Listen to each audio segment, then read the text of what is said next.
Rookie friends, it is Melkstall here with you for another Idle Heroes video. How are you? I hope you're well. It is Thursday. It is day 9 of unemployment for me again.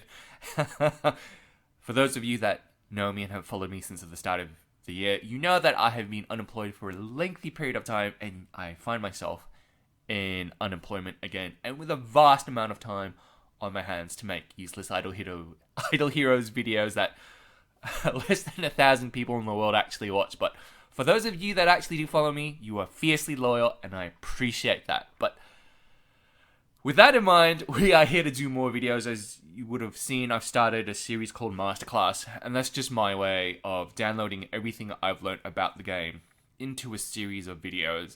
I've tried to do that very early on, I think last year or mid-last year, where I sort of tried to do like these 30-minute videos about what to do right at the start and take you from zero to hero very quickly. And I realized that that wasn't the best format to do it in. There's so many elements to Idle Heroes that you and I, not you and I, but for most of us that have been around, take for granted. Like, you know, for example, you shouldn't. I read a comment this morning from Kirk, one of the subscribers. He was like, no one really told me not to take something to 7 stars in Light Dark. It was kind of like, well, duh, that's just one of the obvious things you don't do. But for a lot of people that are starting out, they don't know that. And the Masterclass videos, they're pretty much more for the newer players and the mid-game players that are still learning and aren't an active part of the Idle Heroes community, and therefore are sort of learning as they go. It's really a guide for them. I mean, there are some tips for late game players. I dare say not that many. If you guys are late game players, that means you love this game. You probably follow Reddit, and you probably know already all the ins and outs of the game already. And there's really nothing else to learn. So this is more of an affirmation when you watch those Masterclass series videos. Anyway, that's one series of videos.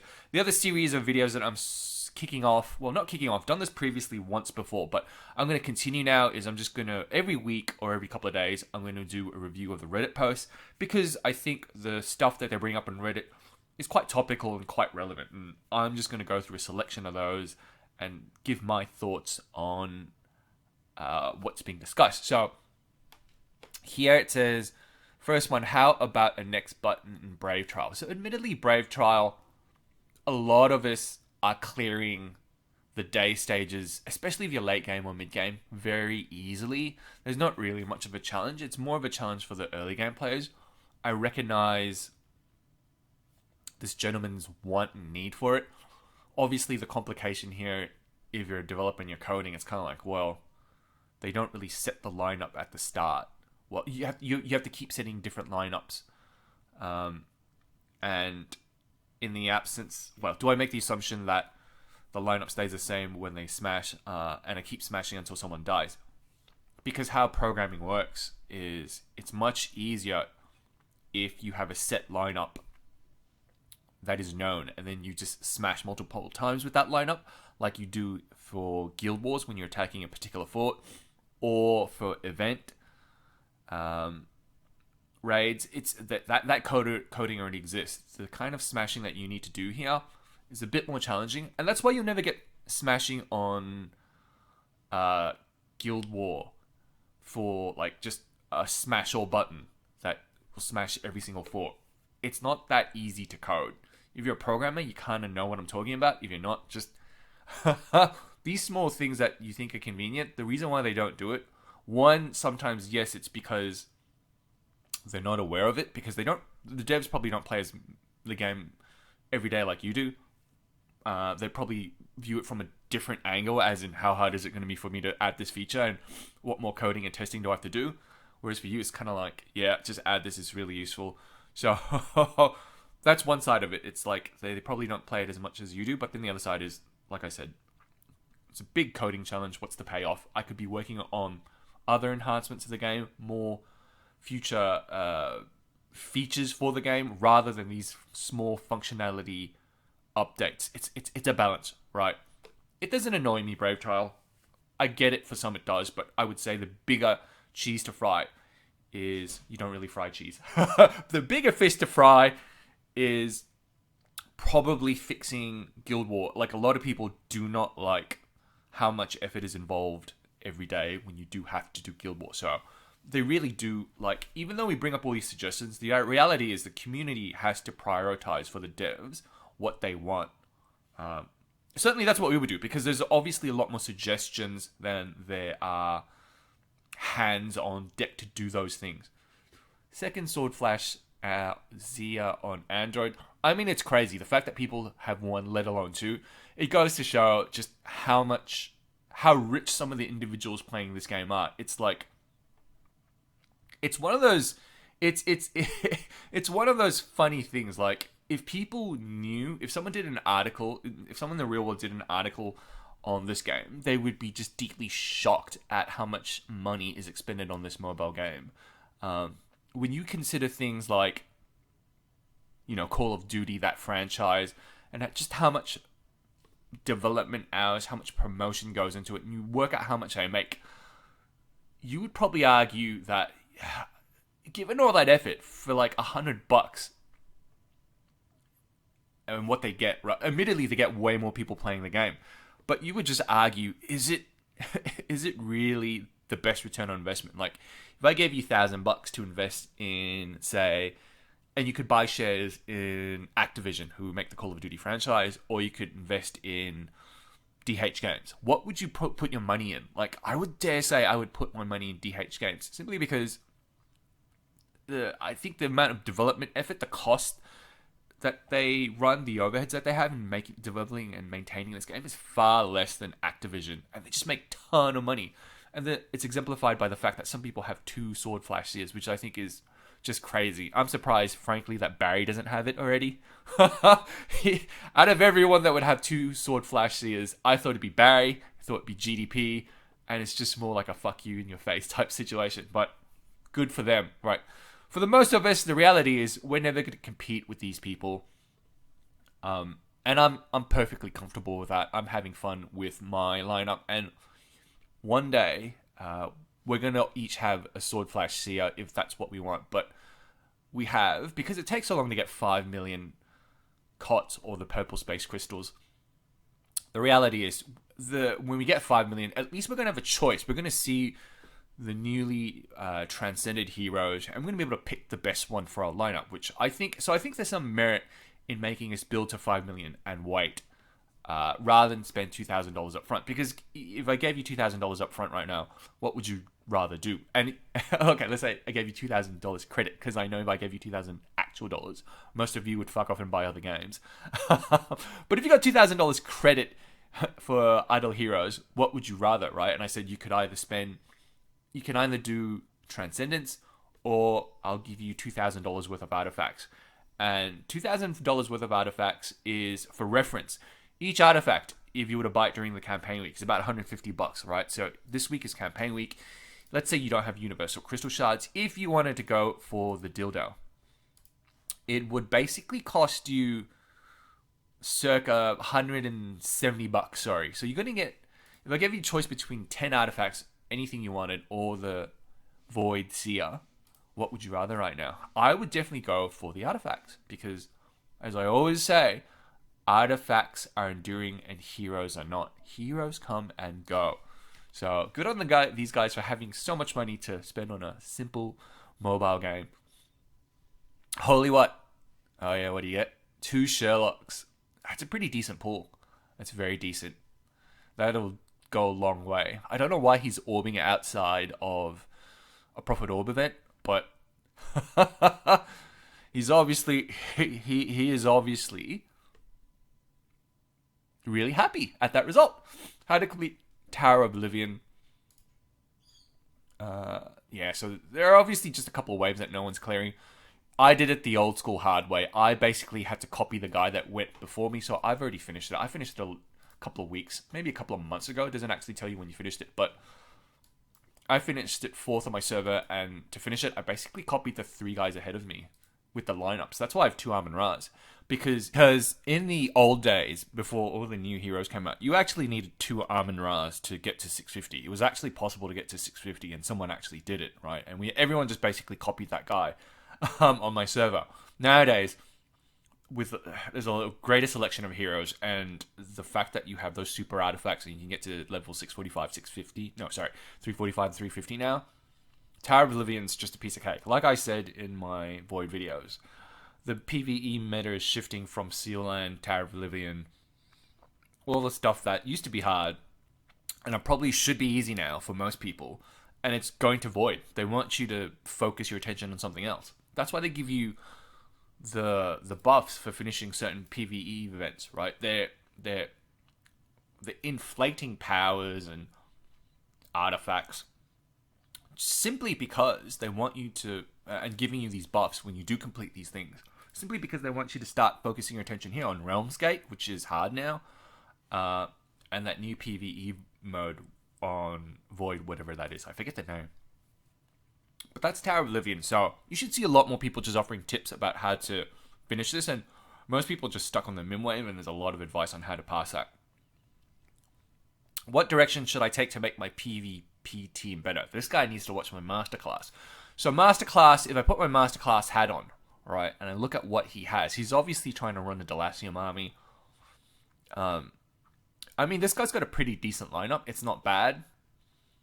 It's not the best lineup. The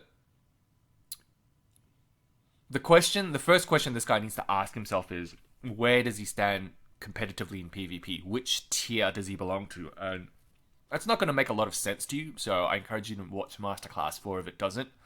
But basically, the gist of it is why you need to upgrade heroes that'll make you competitive at your current tier and stay there, or move you up to the next tier, right? So, for example, there's no real point. He's got a pretty decent PvE army. There's no real point anymore to focus anymore on PvE.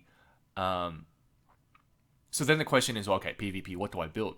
All right, what's the game plan? And so for this guy to be relevant in PvP and potentially move him to the next tier, I would argue your next project, and you should only ever work on 1 or 2 projects at a time. This guy doesn't look like he's a big spender. Look at the bag space. That gives it away. He's probably like level VIP 8, VIP 9. But in terms of what he should build next, that'll be beneficial for him, I would argue maybe an Ada.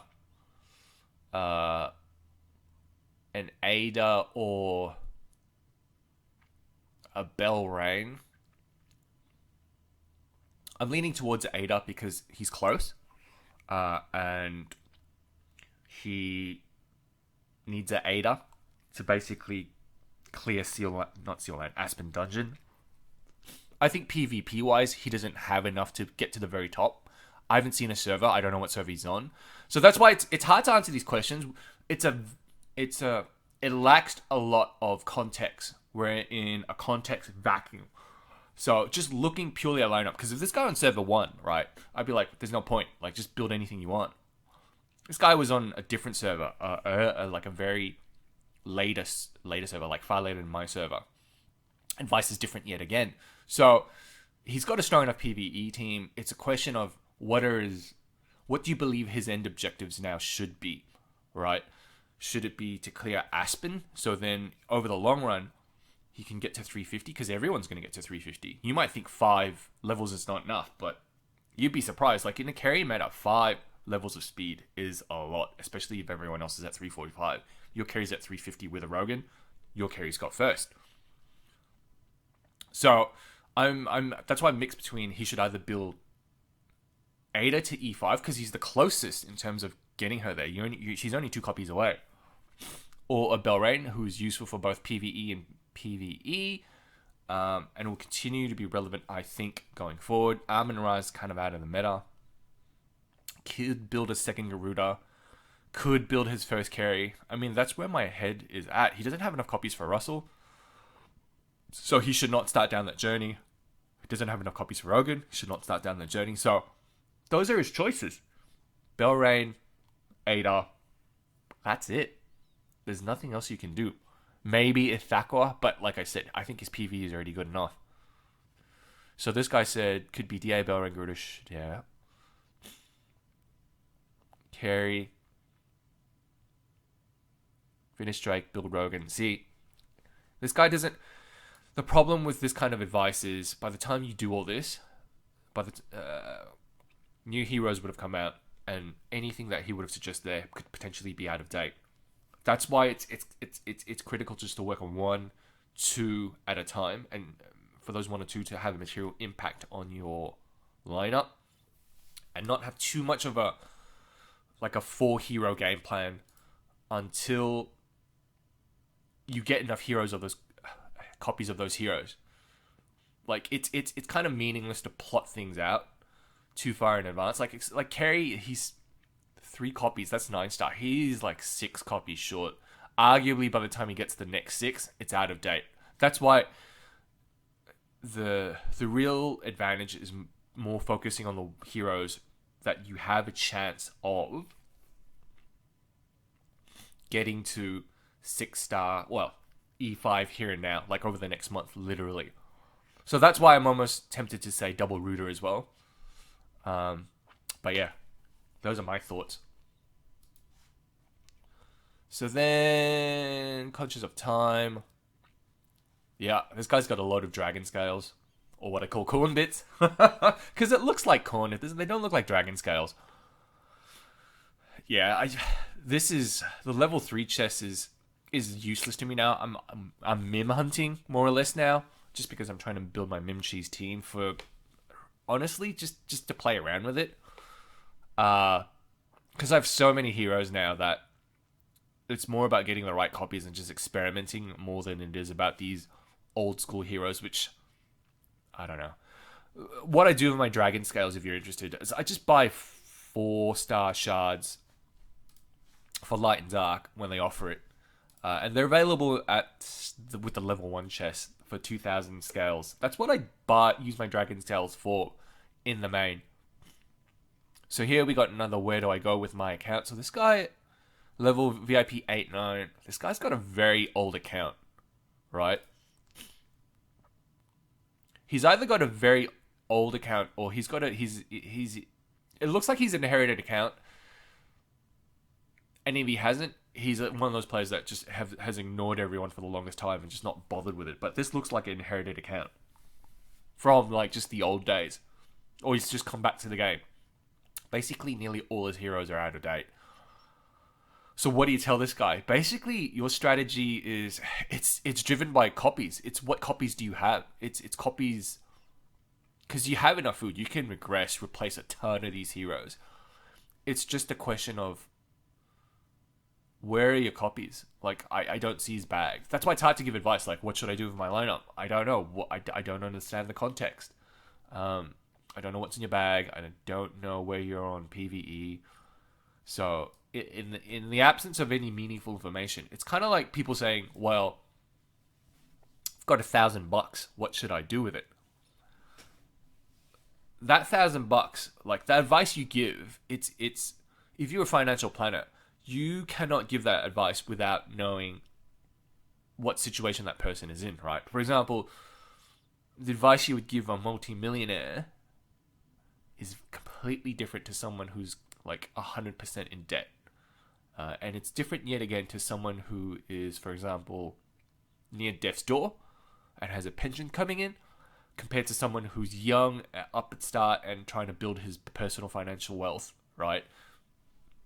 4 different situations, very different answers. So when you ask things like this, in the absence of providing any more information, it's just silly. It's just really silly, these questions.